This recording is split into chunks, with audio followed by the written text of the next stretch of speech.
Hello, fellow Star Wars fans. My name is Starrapter, and if you want to know about the Star Wars comics, then you are in the right place because this week I'm breaking down issues for The Mandalorian #1, as well as Bounty Hunters issue number 25. If you want to know everything and keep up to speed with the comics, make sure you go ahead and subscribe to this channel. Starting off with The Mandalorian issue #1. This is one of 8 for the adaptation of the Disney Plus series. So this one is a $4.99 issue. It's a little oversized. I did pick up the variant cover as well. And this one takes us from the moments we see Mando getting the Mithril alien to the moments where he meets Grogu for the first time and everything in between. So written by Rodney Barnes with artwork by Jorge Ginty. This one covers all that ground panel by panel. They don't add anything extra, but it is a faithful adaptation for sure. If you're a fan of The Mandalorian, you're going to probably want to have this one for your collection if you're a comic book fan.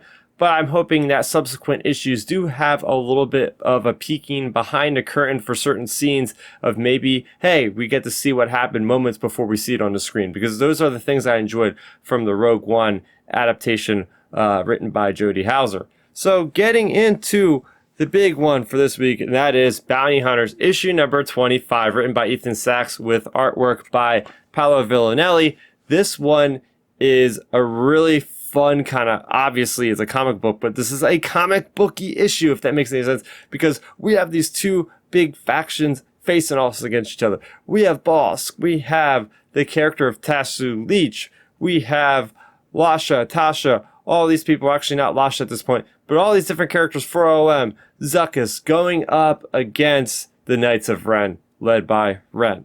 They are trying to get, the bounty hunters are trying to get to Cadeliah, trying to rescue her from the clutches of Qi'ra. They are aboard the flagship of Qi'ra, and that is when they are approached by the Knights of Ren, who are barring their escape. So while we have the character of 4LM trying to unlock the door, it's up to all of our bounty hunter friends to basically try to survive as long as they can against the Knights of Ren. And it's no easy task because we see blows traded and blows traded. We have Zuckuss basically, barely alive, but then using his methane leak gas to basically trigger something in one of the Knights of Ren, thereby getting his sword to throw to Tasu Leech, who then fights against Vikril, or whoever that guy is with the big sword.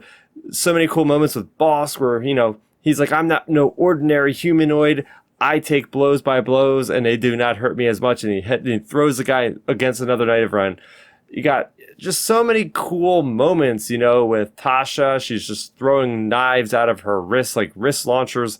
Very cool stuff there. But then you also have this other side of the story with Violet Valance, who is, dealing with him temporarily being the Empire, but then one of the lieutenants telling him, or the commanders, whatever, telling him that the people really like him. They are cheering him because he saved their lives. But Violet Valance is looking at this as a temporary setback. The only reason why he's working with the Empire is because Vader is basically holding his loved ones at gunpoint. Meanwhile, that same commander has just learned information that those same loved ones have been killed in a recent battle that was seen, I believe, in the Star Wars flagship series.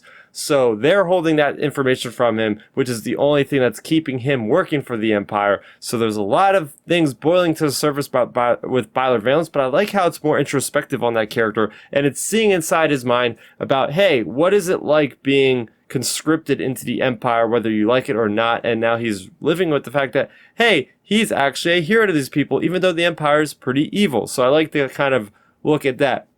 And then back on the ship of the Edgehawk, where we have Vakora, who has, been a prisoner, but Dengar released her.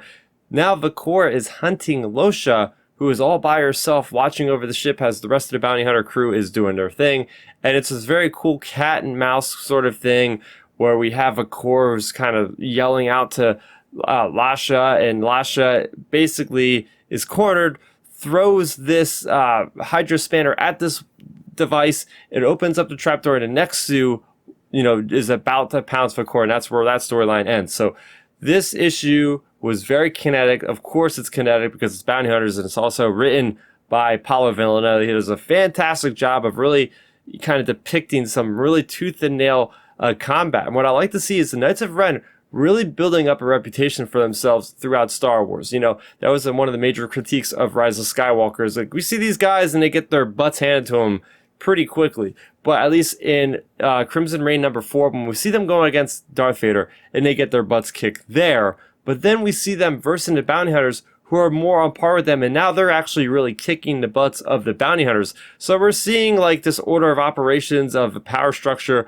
with how actually powerful these Knights of Ren are. So I'm really enjoying getting more of that complexity, more of what really brings up the infamy that is surrounding the Knights of Ren. And well, it says this story is going to be concluded in the next issue. So we have Tasha.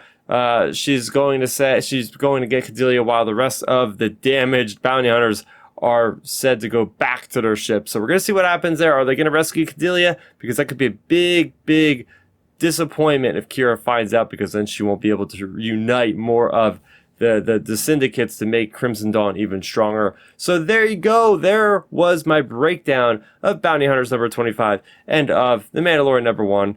Going forward, The Mandalorian reviews are not going to be really a review, but more just like, hey, the issue's out. Unless there's like some big thing that I see that didn't happen in the show, of course, I'll elaborate on here. But those are the comics that came out this week, as I said off the top. If you like this video, if you like me chatting about Star Wars comics, I do that on a weekly basis. Make sure you go ahead and after you subscribe, you hit that notification bell icon. That way you'll be notified the second that these videos go up on the channel. That's going to do it for me, Starrapter. Thank you so much for watching, and may the Force be with you always. Thanks for checking out the video. Please hit that thumbs up symbol. It helps me know that I'm making content that you guys enjoy. And if you enjoyed this video, I also include 2 videos down below you guys should check out. And please consider subscribing to this channel. It helps support me and it notifies you guys of when I get new videos up on the channel. You can also contact me on Twitter, Facebook, and Instagram at Starrapter.